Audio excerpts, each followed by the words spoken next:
আমার এগুলো অনেক ঘাপলা লাগে ভাইয়া। আমি আসলে শিওর না অ্যাকচুয়ালি কি হচ্ছে দেশে। আন্দোলন তো অবশ্যই ভালো জিনিস, বাট আন্দোলন করে অনেক আগানো যায় সত্যি কথা বলতে। কারণ আপনারা আন্দোলন করে হচ্ছে সরকার চেঞ্জ করছেন, তাই না? বাট একটা মানুষ এত তাড়াতাড়ি এত চেঞ্জ নিয়ে আসতে পারবে না। সরি, এত আন্দোলন করে করার থেকে যদি আমরা দিনেরটা দিনে শেষ করি, একটা অপরাধ করছে, অপরাধী যদি সত্যি হয়ে থাকে এটা বের করতে হবে যে আসলে কি সে অপরাধী না অপরাধী না।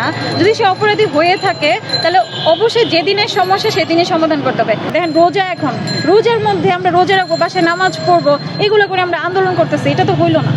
বাংলাদেশ একটা মুসলিম দেশ, আমাদের কালচার একটা মুসলিমের মতো হইতে হবে।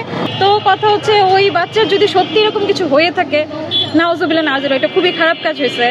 বাট যদি হয়ে থাকে, আমার কথা হচ্ছে যে এগুলা যখন হয় তখন কিভাবে মানুষ ছবি তুলে রাখে, ছবি তুলে এটা জাহির করার তো কিছু নাই। আপনার সমস্যা হয়েছে, বিচার হবে, এটা হবে ওইটা হবে, বাট ছবি তুলে ফেসবুকে এসব যে এত বেশি করা হচ্ছে, ওই টাইমে কীভাবে ছবি তুলে একটা মেয়ে যে ধর্ষণ হয়েছে, মার কীভাবে মনে হয় যে আমার ছবি তুলে এটা ফেসবুকে দেওয়া উচিত। আমার এগুলো অনেক ঘাপলা লাগে ভাইয়া। আমি আসলে শিওর না অ্যাকচুয়ালি কী হচ্ছে দেশে। আমি বাংলাদেশের সব সময় এই জিনিসটাই দেখে আসছি যে রেপ হচ্ছে, এত রেপ কেন হচ্ছে, এটা সত্যতা কতটুকু এটা জানা দরকার। আর বিচার আসলে যদি রেপ হয়ে থাকে, খারাপ মানুষ অবশ্যই পুরুষদের মধ্যে আছে, মেয়েদের মধ্যেও আছে, সবাই খারাপ ভালো মিলিয়ে হয়।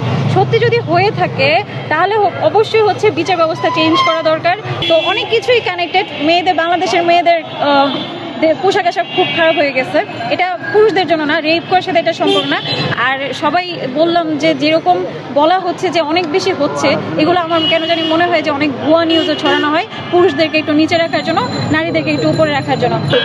খারাপ জিনিসগুলো একটু মানে আমরা একটু কি বলে ক্ষমা সুন্দর দৃষ্টিতে দেখে সুন্দর একটা বাংলাদেশ চাই।